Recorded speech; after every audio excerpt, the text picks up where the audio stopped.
Thanks so much, Brett. All right, we're going to shift gears now, so we have some more information on the data of runners. Now we're going to try and figure out why runners get hurt. When Marcy and I were looking through and we wanted to try and invite a CHASM exchange lecturer, we came across Rich. And Rich is a sports medicine doctor in Canada. He is the chair of the Endurance Sports Medicine Group for CHASM. And he has a long-standing clinical interest in identifying biomechanical causes of injury. He has lectured on this extensively. He is the medical director of the Muskoka Half Ironman, and we are so glad to have him here as our CHASM exchange lecturer on talking about optimizing the mechanics of running. Is there a best way to run?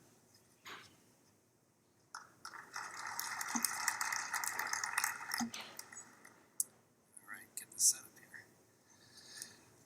Good afternoon. I am extremely honored to represent the Canadian Academy of Sport and Exercise Medicine at this year's AMSSM Conference as part of an international exchange lecture.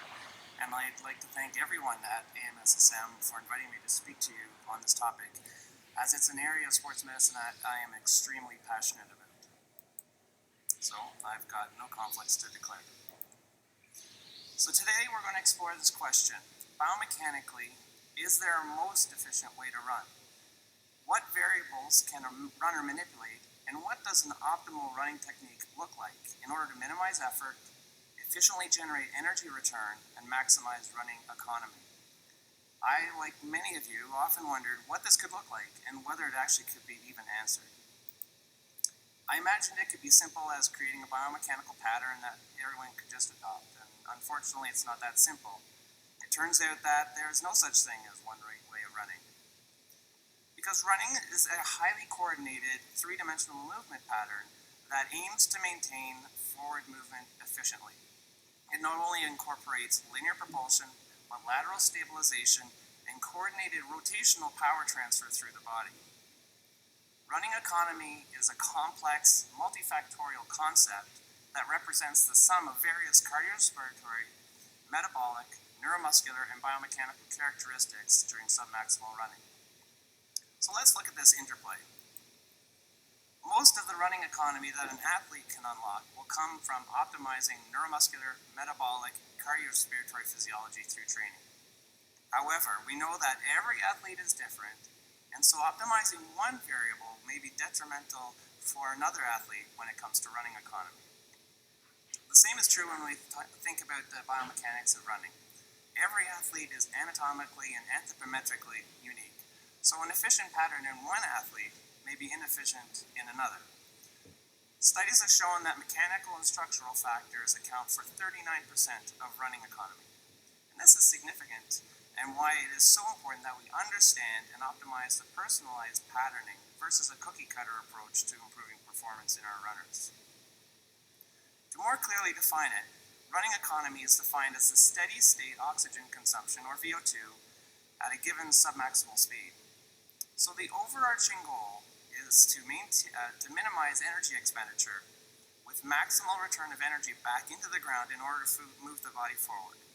In short-distance running, running economy means having the ability to generate explosive power to move forward. But for endurance athletes, running economy is viewed in terms of minimizing excessive, unnecessary movements in order to conserve energy for that sustained effort. So biomechanically, this equation can actually be dumbed down to something as simple as this. How much energy can you store in your body and then release it back into the ground to move forward efficiently while minimizing the amount of energy that is actively required to supplement the passive system? That's why elite-level runners look like they're effortlessly floating through the race as they glide towards the finish line. Any of them will tell you that they aren't, but they have minimized as many of those variables that would be biomechanically detrimental to their running form. So traditionally, we have used strike, mid-stance, push-off, and swing to describe the gait cycle. However, over my years of observing and analyzing a number and the spectrum of runners that have ranged from amateur all the way through to elite, I've come to the conclusion that we've actually been looking at this gait cycle all wrong.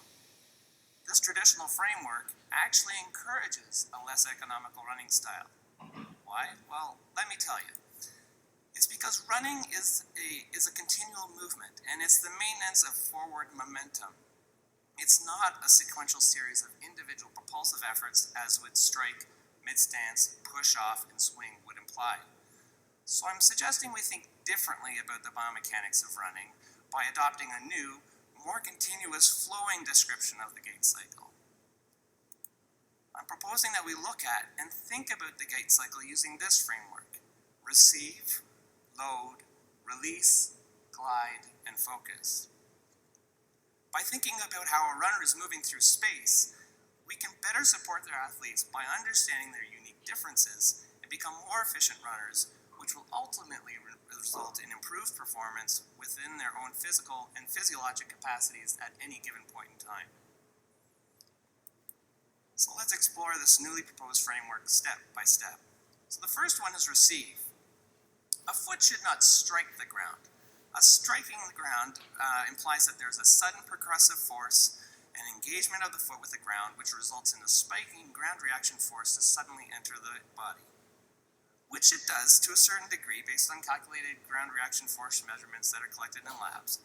But if you watch efficient runners, the foot actually receives the ground. There's no distinct end to the terminal swing phase. The foot and the limb roll over the terminal swing phase as they engage with the muscles in their core and their lower extremity before the foot comes into contact with the ground. And when the foot receives the ground, it acts as a placeholder over which the body moves. And as this happens, the body stores passive energy vertically, and the foot will initiate a horizontal frictional shear force with the ground, thereby maintaining that momentum.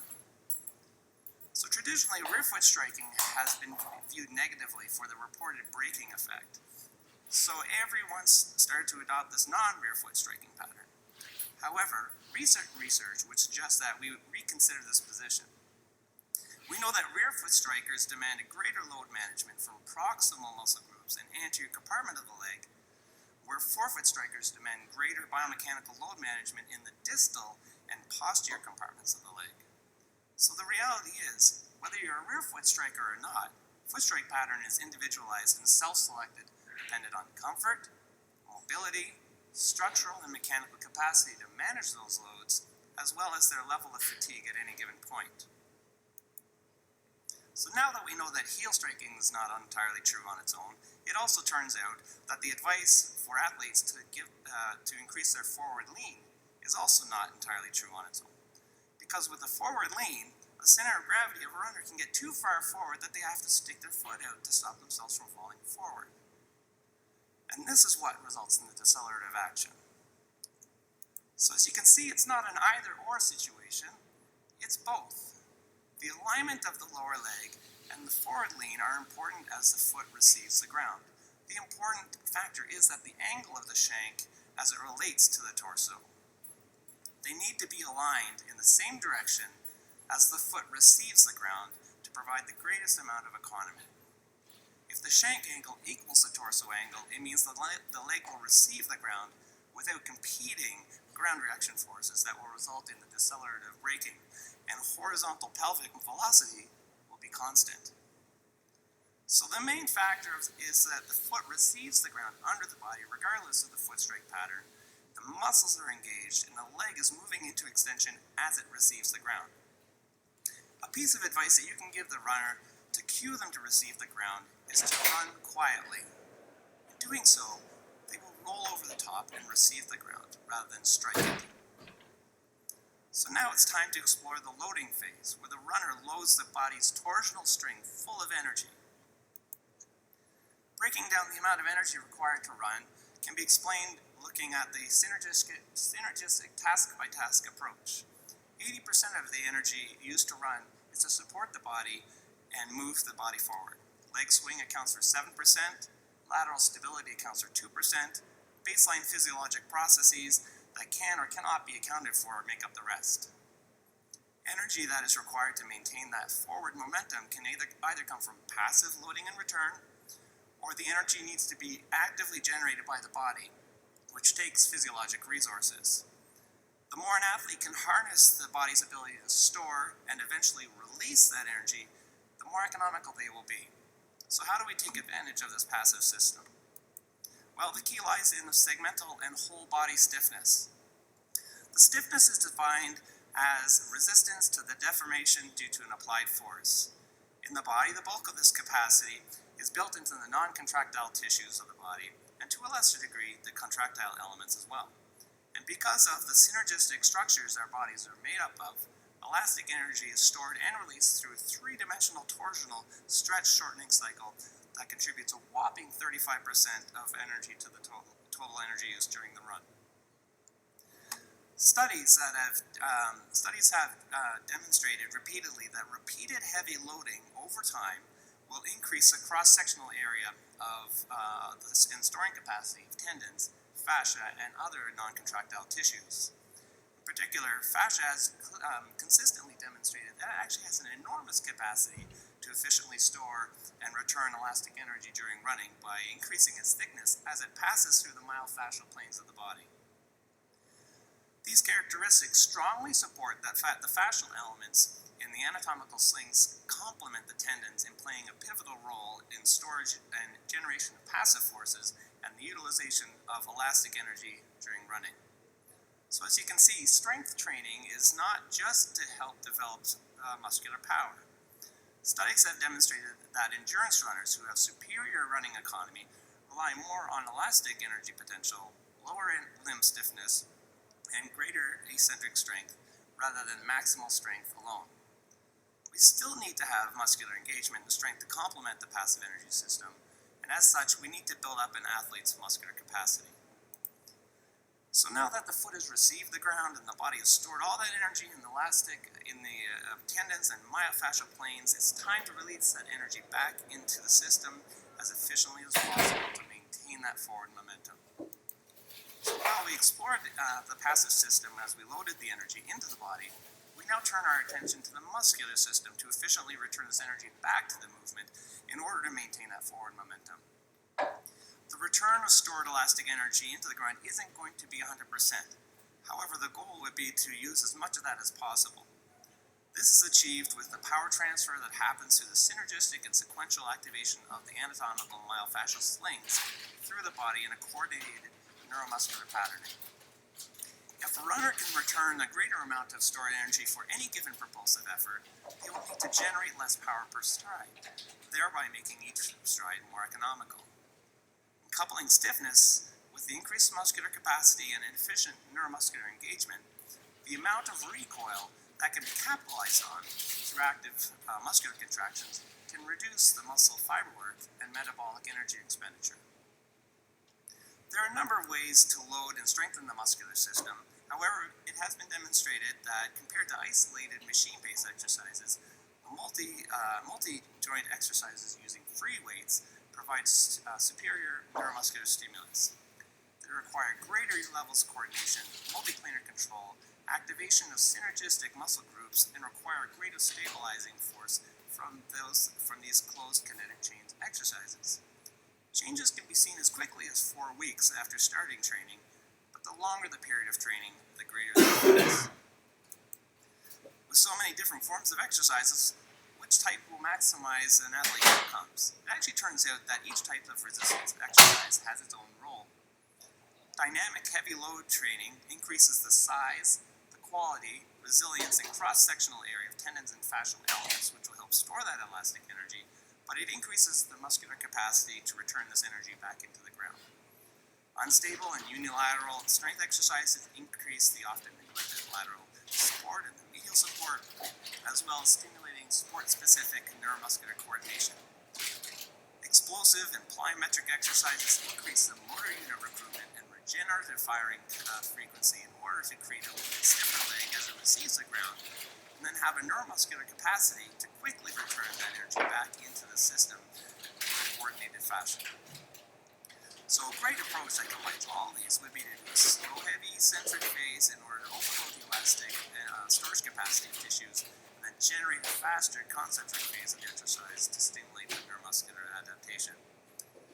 It is important to note that for endurance athletes, they should not lift to failure, because this will preferentially induce metabolic and strength adaptations without incurring hypertrophic changes that will require more energy to maintain a forward movement of a larger mass. So let's move on to the next part of the framework, the glide. want just enough amount of the time in contact with the ground to maintain that forward momentum, but the rest of the time you want the body to glide through the air. Self-selected or even slightly over self-selected cadence has been repeatedly demonstrated to be one of the greatest contributors to running economy. Higher step rates are more economical overall as they take the most advantage of the elastic energy return passively. Athletes with slower cadences have been shown to be less economical as they generally have greater stride angles, receive the ground out in front of them much further, and the release phase is greater in behind them. Both of these use more actively generated muscular energy and don't rely as much on the passive elastic system. This results in overall higher energy expenditure and lower performance when compared to higher cadence. Going back a couple of slides, stride length and cadence is directly related to that shank torso angle. And when there's alignment of these two elements, a runner will naturally adopt a shorter stride in an increased cadence with the shift back towards the passive energy utilization. So from what I've already discussed thus far, if the foot receives the ground and the torsional spring of the body compresses and blows itself full of energy, and there's a coordinated release of energy back into the ground, then there should be a minimal amount of change in the horizontal velocity of the pelvis. Additionally, if the leg spring is loaded sequentially as the body moves over top of the planted leg, then there should be minimal vertical displacement of the pelvis. And far too often, vertical oscillation in running literature is described using the head. But you have to remember, the head is attached to its own spring system, the spine.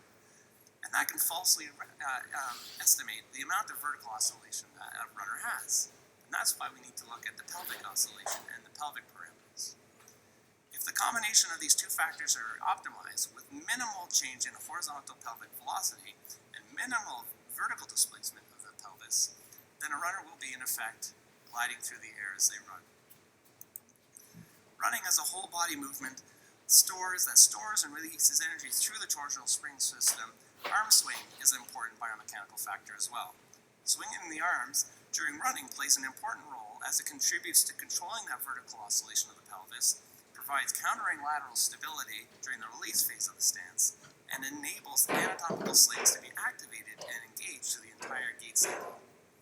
Studies have been shown and they've compared a variety of arm swinging patterns, including holding them above your head and behind your back, and actually a comfortable arm swing by your side contributes to a 3% improve in your running economy. Personally, I run with stress balls. I know that if I feel my grip tighten around the leg, then it increases the tension of my upper extremity and my whole body. It teaches me to be aware, mindful, and relaxed while I run. And this leads me to the last point. While focus is not a biomechanical element that can be physically manipulated or managed, it is a mindset that you have absolute control over. And your mind has the ability to positively influence the overall running technique and promote a smooth, economical running style that is unique to the individual who is running. And so I thought it'd be important to focus on this in the framework. One of the greatest predictors of running economy is comfort. Shoes that are comfortable to you have much greater economical impact when compared to wearing an uncomfortable, high-tech pair of running shoes that is all the rage. Focusing on external cues like having a conversation with someone else or looking at the world around you, reading inspirational running signs, focusing on those short interval goals rather than the run as a whole has been shown to improve running economy. In fact, one small study found that runners completed an 8-week mindful course had improved running flow while running and improved running economy compared to those that didn't. And finally, put a smile on your face. Smiling when compared to frowning or routine expression has been demonstrated to reduce oxygen consumption and improve running economy by about 2% in runners. Even when the miles seem grueling, try to focus on the things that you're grateful for and put a big smile on your face. Give somebody a high five. Smile for the cameras on the sideline and give yourself a congratulatory smile even when you cross each mile. Remember, unless you're getting chased by a ravenous, hungry animal, running is supposed to be fun. So, creating an economical and optimal running style for an individual will take time. It'll take a lot of trial and error of using this framework of receive, load, release, glide to see what will improve the running economy. Luckily, For us, we can further simplify this as it recently has become more evident that athletes that use self-selected gaits are actually naturally optimizing their running economy for their body. And so the advice you can give to runners should be simple. Athletes will get the greatest economical gains if they feel comfortable running. Start there. Encourage them to explore all the ways they can lower their perceived effort, and they will naturally find the greatest efficiencies. As we've discussed, there are a number of influential variables that can have impact on running economy, but if at any point the modified variable feels awkward or takes a lot of effort to implement and maintain, then it's probably not very efficient. Don't run like someone else. Run like yourself. Figure out what works for you and help runners figure out what works for them. Thank you.